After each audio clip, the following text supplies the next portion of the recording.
En Canarias y como todas las semanas, todos los miércoles toca hablar de toros. Y qué mejor que hacerlo con nuestro narrador taurino, con Juan Salazar. Juan, ¿qué tal? Muy bien, Javier. Estábamos hablando de irnos a tomar agua a partir de las 11, pero hoy vuelvo a estar, vuelvo a estar liado. En otra ocasión. Oye, has recogido bien el guante de lo que habíamos quedado la pasada semana, y es hablar de literatura, de libros de toros. Bueno, Sí. para empezar hay que hablar de tu libro. De tu libro Remembranzas Imaginarias, sí. Remembranzas Imaginarias de editorial De Vive Libro. Vive Libro. Eso es. Pues sí. Y lo pueden encontrar en las editoriales, pedirlo. Sí. Bueno, Remembranzas Eso es. Imaginarias. Bueno, Eso es. pero además de tu libro, que es un magnífico, bueno, cuéntanos que en tu libro nos habla de las calles de Madrid, Eso es. haces un paralelismo, ¿no?, entre el simbolismo de cómo se llama la calle con lo que significó taurinamente hablando, ¿no? Sí. Bueno, de alguna forma el título es de lo más poco comercial que hay, pero yo que sé, era el que me apetecía. A mí me gusta Remembranzas, sí, pero siempre me se me olvidan los imaginarias, Pero bueno, quizás el subtítulo lo explica mejor. Madrid, Museo Taurino Abierto. Madrid es un museo taurino. No hace falta ir al extraordinario Museo de la Plaza, sino pasear por las calles. Han pasado cosas increíbles, y eso que no se nos olvide. Y estas líneas, en fin, las letras que he juntado, que en fin, yo como lo defino, pues de alguna forma pues pretenden aportar un granito de arena a eso, para que no se nos olviden todas las cosas que han pasado en Madrid y en sus calles relacionadas con la tauromaquia, que son muchas e interesantísimas. Oye, también comentábamos que había mucho libro publicado de toros. ¿Es un género sobre el que se ha escrito mucho? Sí, es un género que se ha escrito enormemente. Hay la mayor biblioteca taurina, dicen que está en México, que tiene 20.000 títulos. 20.000 títulos 20.000 títulos. Pero el otro día, cuando tú me lanzabas el guante, yo salía y me tomaba un café y digo... Bueno, voy a hacer una relación de lista sobre la marcha que se me ocurren de aspectos taurinos sobre los que se ha escrito. Y me salía, tenía por ahí anotado, pues de plazas de toros, de la música, de pasodobles taurinos, de pintura, de escultura taurina, de fotografía, de cine, de teatro, de cartelería taurina, de poesía, de trajes taurinos. Hay un libro extraordinario, El color en el toreo, que te describe todos los colores de los trajes, de biografías de toreros, de novelas, de historia taurina, de historia del derecho taurino. Se publicó el año pasado un libro magnífico que sigues desde el punto de vista del derecho toda la historia del toreo. Es un libro de 1000 páginas, pero interesantísimo, de Beatriz Vadorrey. Pues fíjate, hablando del derecho taurino, claro, todo en el toreo está tasado. Sí. Te quiero decir que está normalizado, Sí. regulado, ¿no? Sí. Efectivamente. Bueno, y el propio festejo. Este domingo me acompañaba un sobrino mío muy querido y su novia, y no viene mucho a los toros. Y yo sobre todo les trataba de explicar, mira, ahí ese que está ahí está por esto. En las banderillas, el torero que sigue al toro que va a lidiar está en el medio.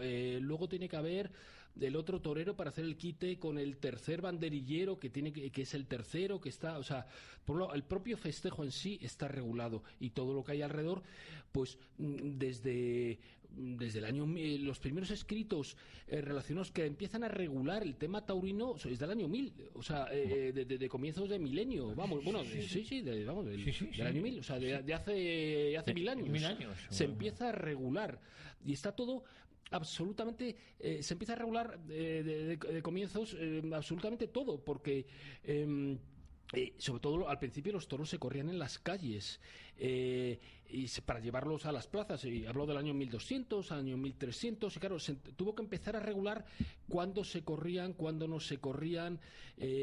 Hubo las primeras ordenanzas en donde se reprobaba al torero, se decía, eran enfamados los toreros del año 1200, hablo de 1200, los toreros que toreaban y mataban por dinero. En cambio el toreo caballeresco, el que no mataba por dinero, estaba bien visto. Pero y hablamos de 1200 y hablamos de toreo matar por dinero, lo cual implica toreo a pie. O sea, regulación hay todo. todo. Y en este todo. libro supongo que recogerá mucho de esa Sí, regulación. el libro este que comentaba pues recoge absolutamente todo. O sea, son 1000 páginas y recoge absolutamente todo. Es una joya, pero vamos, eso, pues hay de todo tipo. Hay de medicina taurina, de vivencias. Hay un libro interesantísimo, Los ojos del toro, del doctor Anás, que te explica eso, cómo el toro es herbívoro. Entonces, al final, cómo es la visión del toro, que no es frontal como la del hombre, sino que mira a los lados, con lo cual, si el torero se pone justo en medio de los dos ojos, a una distancia próxima, el toro no lo ve. Ve la muleta que saca por un lado. Es un libro muy interesante del doctor Anás. Claro, Hay libros de todo. Oye, y comentabas que hay bibliotecas reconocidas que integran toda esta documentación, todos estos libros, ¿no? Y nos hablaban de la de México, por ejemplo. Sí, en México. Dicen que es la mayor. La de hay México. más? En Madrid hay una magnífica, en la biblioteca Carriquiri, de Antonio Briones, que está en la calle Génova. Hasta hace poco se llamaba y se podía visitar. Tiene 18.000 títulos. Es la segunda más mayor. grande después de México. Sí. Una maravilla. No sé ahora mismo cómo está. Hasta hace poco, desde luego, se podía visitar. En la Plaza de Toros hay una biblioteca no tan numerosa, pero en volúmenes, pero también que puedes llamar y se puede visitar. Luego hay organizaciones, hay una unión de bibliófilos taurinos, que yo tengo el gusto de pertenecer, que editan libros específicos de tema taurino, sí, no de la actualidad, sino más relacionados con temas más culturales. Hay una biblioteca para el oyente que esté interesado, hay una biblioteca digital interesantísima, que es la Biblioteca de Castilla y León, en donde hay 900 obras digitalizadas, todas con derechos vencidos, evidentemente, donde uno se puede descargar un montón de obras, pues eso, hasta el año 47, casi desde comienzos del siglo XIX hasta el año 47, hasta 1947, hay como alrededor de 900 obras interesantísimas. Es en PDF, pero bueno, uno se lo puede descargar y leer, ¿no? Hay alguna, en Madrid hay una librería especializada en temas taurinos. No sé si es publicidad, no sé si la puedo decir. La Javier, puedes decir, vamos, aquí no hay ningún problema. Pues la librería Rodríguez, en la calle Marqués de Zafra, muy cerca de la Plaza de Toros, es una joya.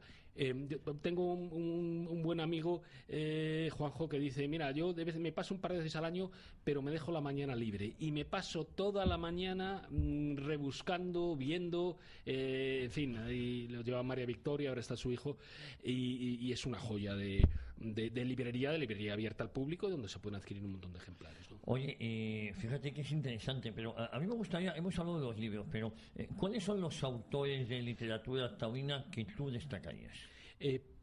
Pues fíjate, yo no sé ya a nivel, yo no soy un experto, soy un gran aficionado a la lectura, pero en fin, es posible que haya escritores que tengan más méritos o que puedan ser incluso técnicamente mejores de los que yo lo pueda ahora nombrar, pero a mí hay tres que me parecen que son la cumbre.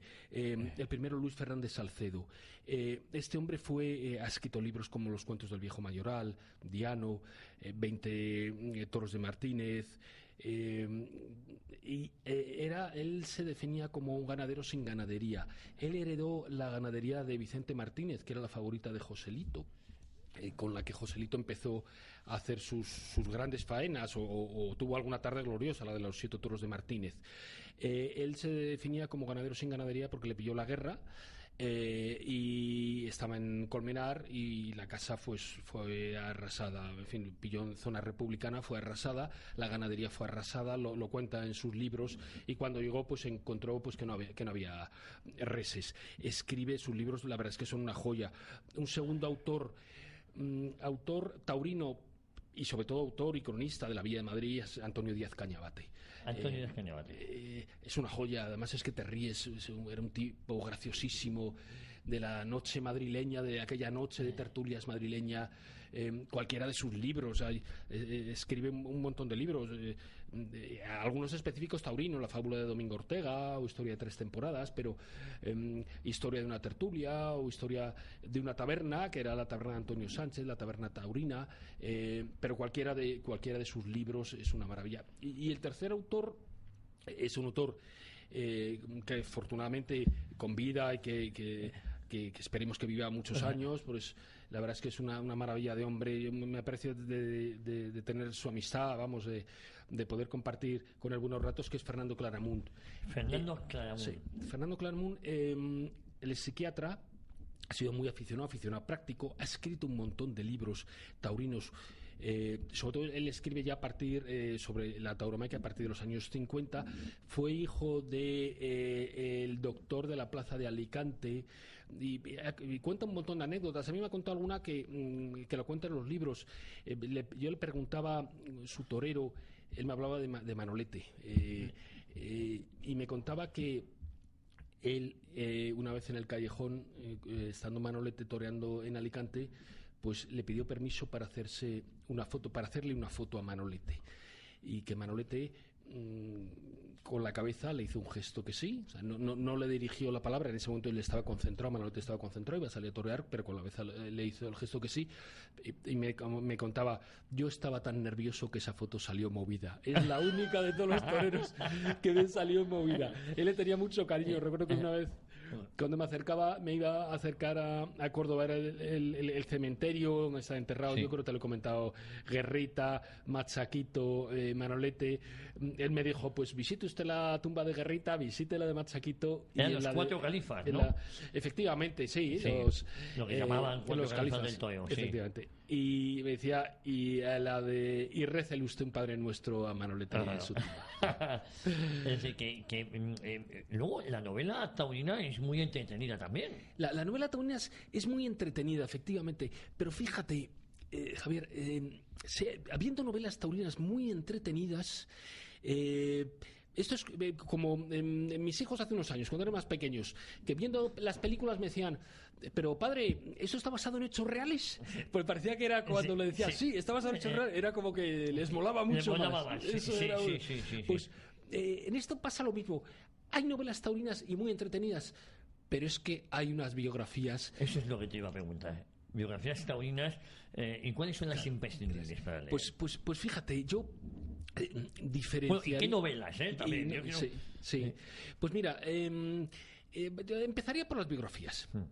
Yo te diría, en biografías, claro, depende, por un lado, de la capacidad del arte que tenga el escritor y las habilidades que tenga el escritor, y luego, pues, de la historia que se esté contando. Entonces, y las 4 que voy a decir, evidentemente, pues el arte es la capacidad del escritor, y los escritores están claras, pero claro, hay novelas, la primera, por ejemplo, de Juan Belmonte, la de Chávez Nogales. Pues claro, es que la vida de Juan Belmonte... Claro, es apasionante, es una novela en sí mismo, ¿no? Claro. La novela es extraordinaria, ¿eh? Sí. No quiero quitar ningún mérito. Se han escrito muchas de Juan Belmonte, pero hay que ser muy malo para que una novela de Juan Belmonte sea mala. Porque es una historia apasionante. Es como contar los últimos de Filipinas, pues tiene que ser muy malo para que ahí nos salga algo bueno, algo interesante, ¿no? Sí. Esa, pues te diría la biografía de Juan Belmonte de Chávez Nogales. De Chávez Nogales, sí. Vale. Hay otra biografía muy interesante que se llama Frascuelo. El autor es Hernández Girbal. Esta se puede conseguir, hasta hace poco se puede conseguir en librerías de viejo relativamente barato. Vale. Debieron hacer una tirada importante. Y te cuenta, por lo que estuvimos comentando hace poco, la vida de Frascuelo, su competencia con Lagartijo. Eso es. Que también da para mucho, porque ya solo la sección que hicimos hablando de ellos, vamos. Sí. Pues esto en novelado o hablando de su biografía, tendría que ser apoteósico, ¿no? Efectivamente, contando todas las anécdotas y contando todo. Además, este tipo de libros te describen muy bien la España de la época, ¿no? Claro. A través del Toyo te describe muy bien la España de la época. ¿Lo entiendes? Esto al final a través del toreo puedes entender lo que quieras. Si te gusta la música, a través del toreo puedes entender la música. Si te gusta la pintura, a través del toreo entiendes la pintura. La gran ventaja, o sea, el toreo ha dado y da tanto de sí que lo puedes entender. Pues antes decía eso, pues los libros de Fernando Claramunt, de don Fernando Claramunt, pues al final, si te lees los libros de Isabel II, te lees los libros del toreo en el romanticismo, los toreros del romanticismo, entiendes el siglo XIX perfectamente, ¿no? Entonces, efectivamente es así. Yo, como biografías, a lo mejor también destacaría otras dos. Vamos, hay una que, la de Ignacio Sánchez Mejías. Andrés Amorós ha escrito varias de Sánchez Mejías. Entonces, pues cualquiera de ellas, cualquiera de las que haya escrito Andrés Amorós, Ignacio Sánchez Mejías,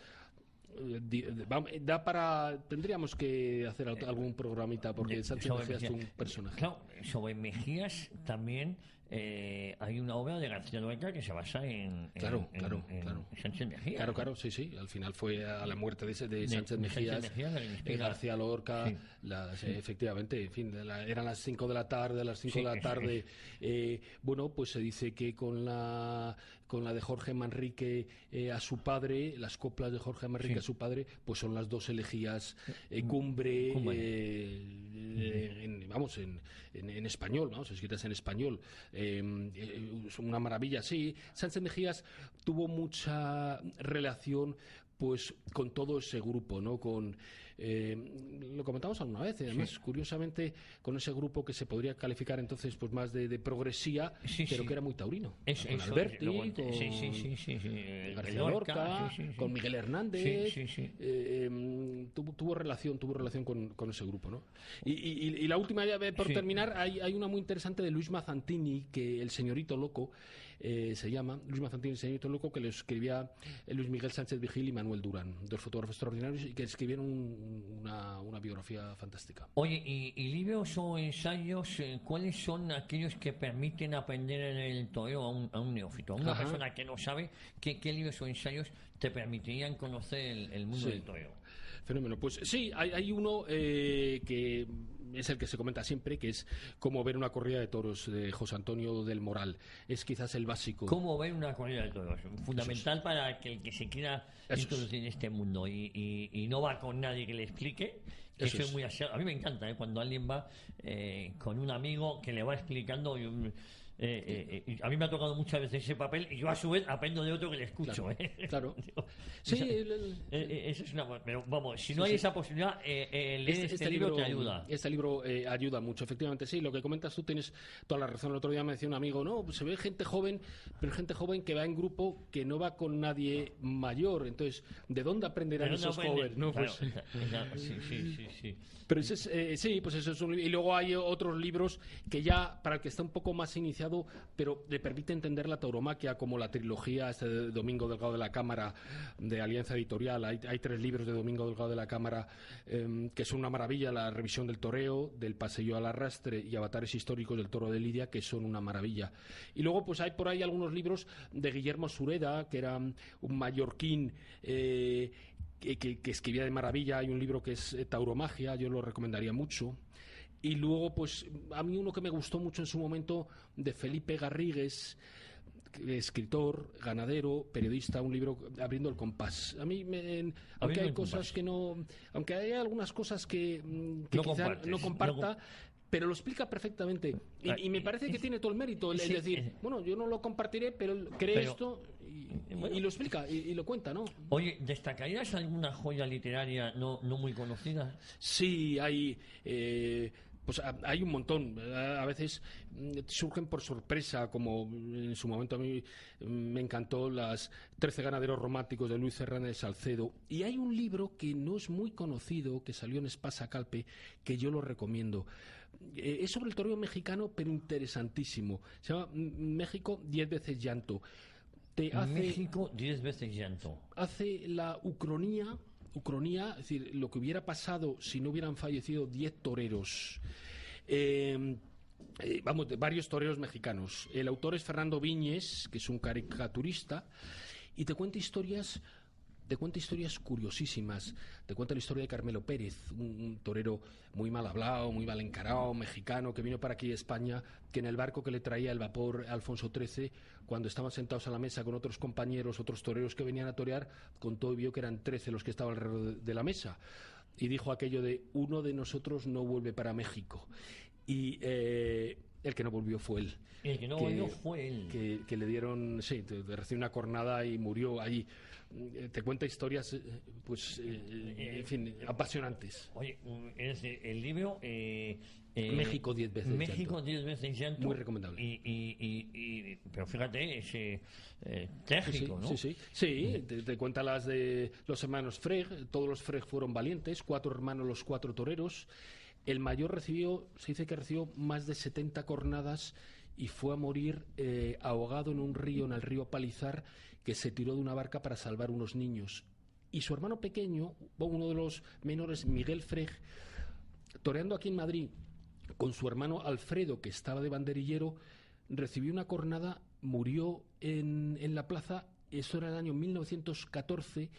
Fue la primera vez que se suspende un festejo en Madrid por una cornada mortal. Eso que ahora hoy en día nos parecería normal, Sí. En aquella época fue como un impacto. El público pidió que se suspendiera y se suspendió 20 años antes. 20 años antes, en 1894, había muerto el Espartero en el primer toro y la fiesta sigue. El festejo continuaba. Oye, para acabar, fíjate, en la actualidad ¿se publica mucho sobre toros o es un género olvidado? Bueno, tu libro se ha publicado, sí, y es un gran éxito, pero se publica se publica mucho. Se publica mucho. Es un género muy estrecho, en el sentido que pues que no va a haber un gran público. Sí, evidentemente no va a haber un gran público, no llega a la masa, nunca van a ser bestsellers. En fin, evidentemente yo las letras que he juntado ni que decir tiene, pero que no iban a lograrlo, pero ni aspiraba.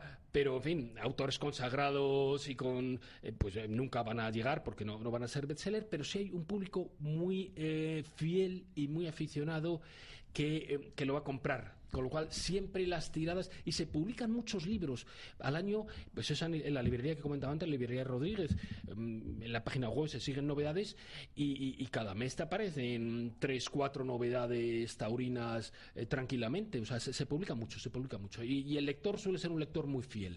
Bueno, pues Juan, cada semana aprendemos más de ti, ¿eh? ¿Sabes? Pero insisto, un libro muy recomendable, Remembranzas Imaginarias. Remembranzas Imaginarias. Madrid, Museo Taurino Abierto. Eso es. Más o menos. Perfectamente, lo has dicho perfectamente. Oye, nos vemos la semana que viene, Juan, aquí. Así es. Y siento no quedarme a las 11 hoy porque mira que me apetecía. Nada, nos vemos. Muchas gracias. Muchas gracias.